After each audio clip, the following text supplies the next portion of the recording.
Hi, and welcome to Julie's weekly mindset episodes on how to unlock your infinite potential so you can create the life that you desire. In this podcast, I will give you insights into who you are on a neurobiological level and what you are capable of creating when you understand the connection between your conscious and subconscious mind, your brain, and your body. Once you change your perception, the attitude you hold towards yourself and towards the world, then you can create successful life, incredible relationships, and you can heal your body and your mind. You can't heal until you feel. You can't fix something you don't understand. In a battle between logic and emotions, emotions always wins. Let's talk today about unfamiliar versus familiar. Your mind is hardwired to stay in familiar, even if it doesn't serve you. If you focus on known, you will always get the known. If you focus on the unknown, you will create possibilities. But you need to step into unknown and make it known. You have the choice to make unfamiliar familiar. For example, it is for you to be often sick, feel sick, have pain. You can make your sickness unfamiliar and make health familiar by changing the way you think and feel. You will build new neural circuits in your brain and create new genes. This is called epigenetics. I'm not going to go into epigenetics today. Another example, it is familiar for you not to have enough money for what you want or what you need. You can change it and make familiar that you always have enough money, that you are worthy, that doesn't matter what circumstances are. You feel good about yourself and you feel worthy. See, poor and rich are states of mind. Why poorer gets poorer and rich gets richer? Because rich understands the power of mind and knows how to move from familiar to unfamiliar when she or her wants something new to come to his or her life.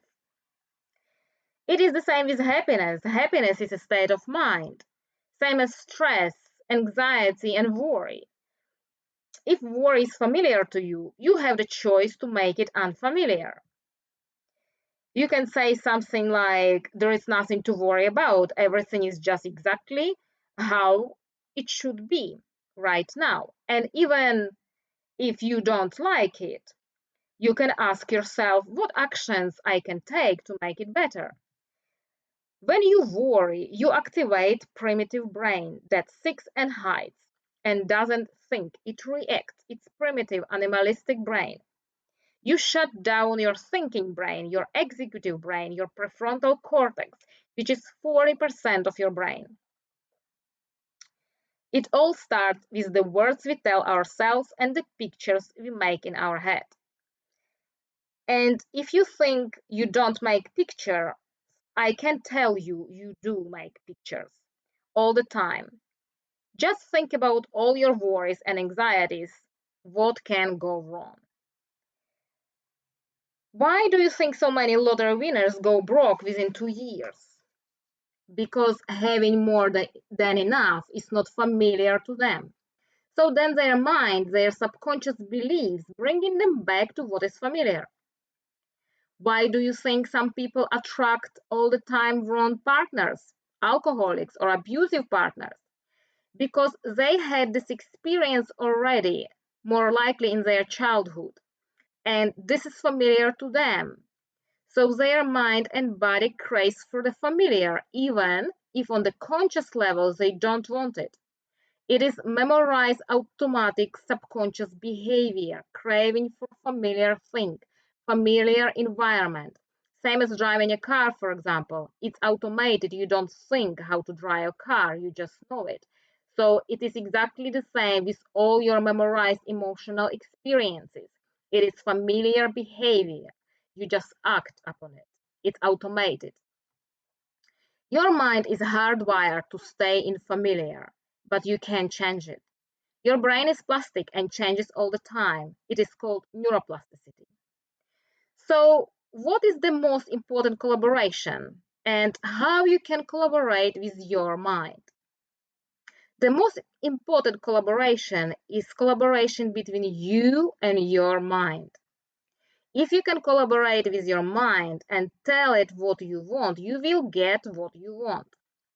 I'm going to share with you 4 things you can put into practice to get collaborated with your mind. Your mind first. Your mind does exactly what it thinks you want it to do. What is in your best interest?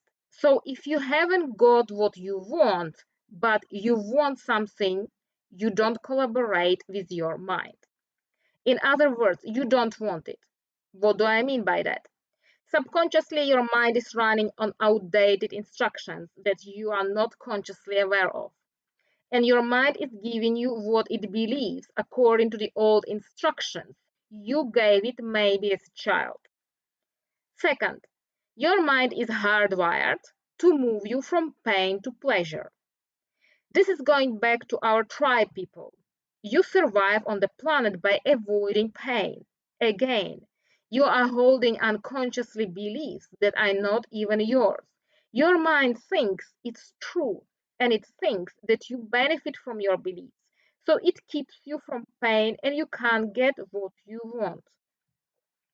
Third, the way you feel about everything is only down to 2 things: pictures you make in your head, words you say to yourself. And fourth, your mind loves what is familiar. Your mind is hardwired to keep you in familiar. If you want change, if you want to succeed, you have to make what is familiar unfamiliar and what is unfamiliar familiar.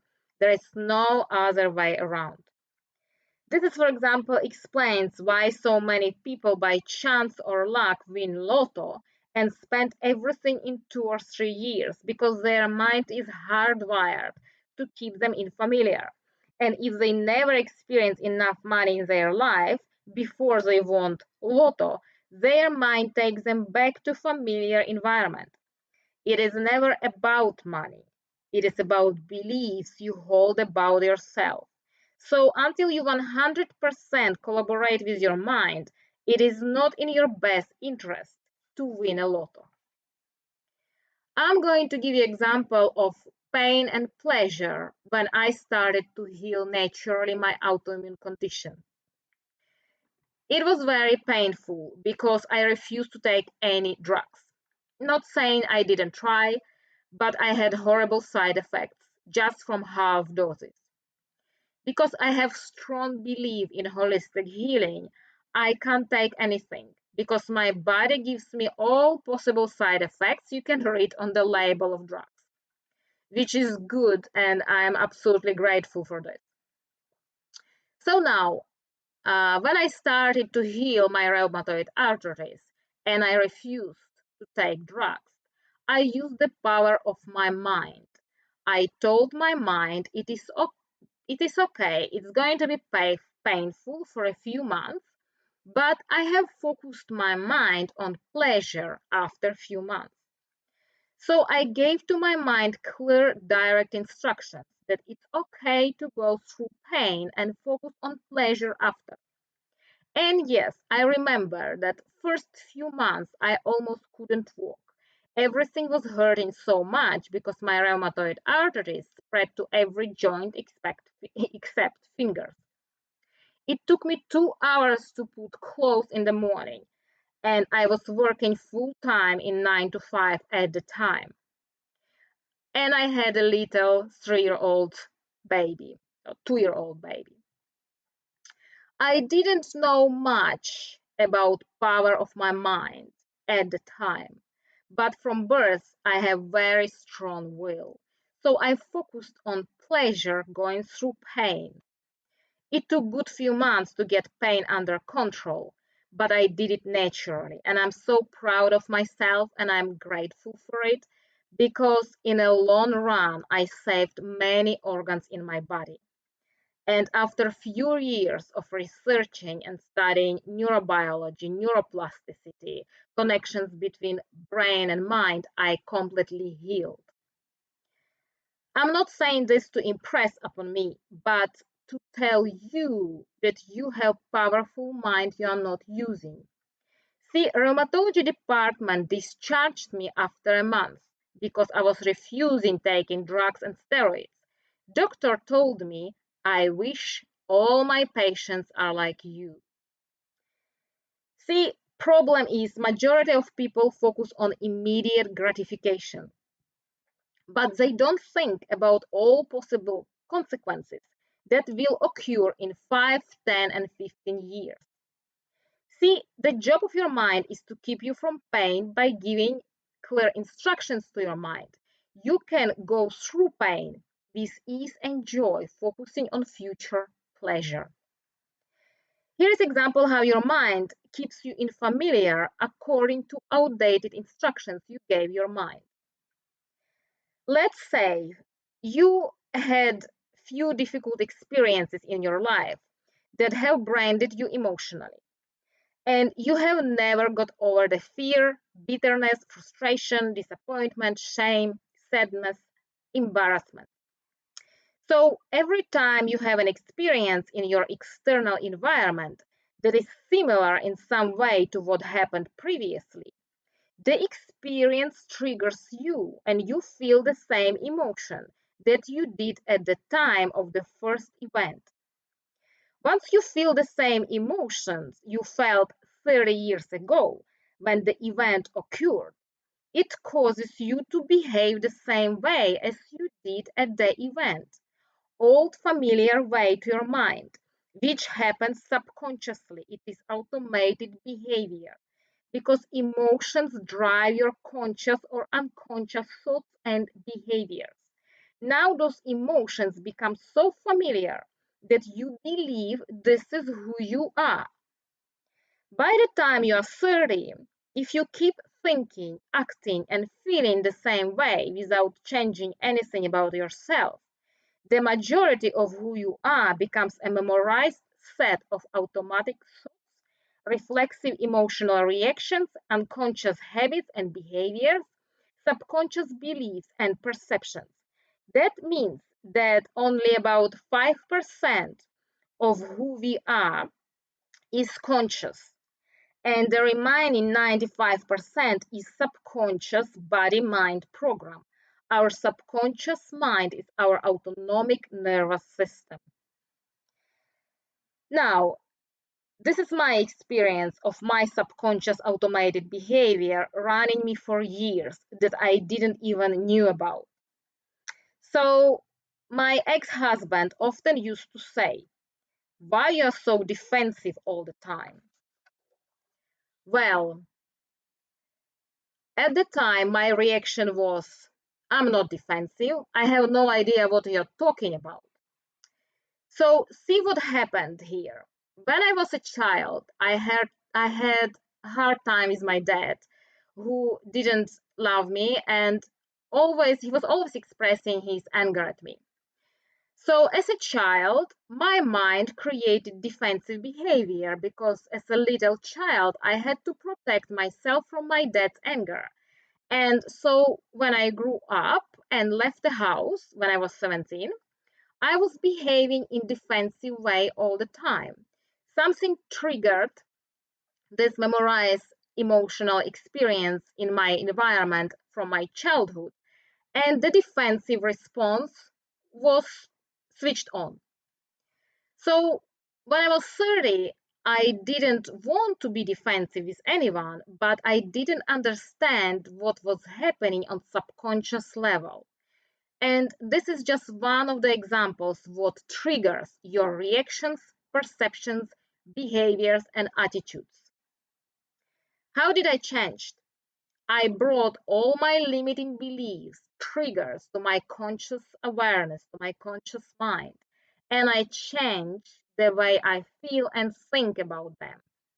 I feel gratitude for every event that occurred in my life. Only in state of gratitude you can build new neural pathways, new circuits of thinking and feeling and being. See, it doesn't mean that unpleasant events don't occur in my life. They do from time to time.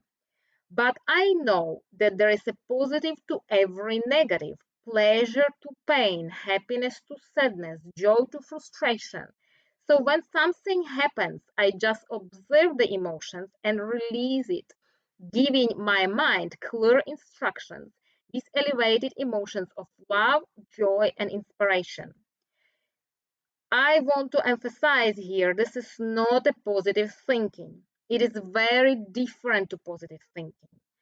Positive thinking is ignoring what happened because your mind tries to keep you from pain and then just pretending everything is perfect. This is not going to work. You need to feel the emotion of pain and then give your mind clear instructions and feel the emotion of joy, pleasure, love, and gratitude. Our body is made to be in a homeostatic state, embracing both sides of pain and pleasure, feeling gratitude for every event, every lesson we receive in life. But when your primitive brain, your amygdala, controls you, it puts you into fight or flight response, into seek and hide. For example, you think a thought, my boss is unfair. That thought turns on a neurological network in your brain. That triggers another thought, I am underpaid. And you turn on second neurological network and it goes on.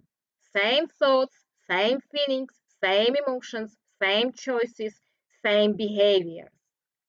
Because your mind has outdated instructions and your mind controls your brain.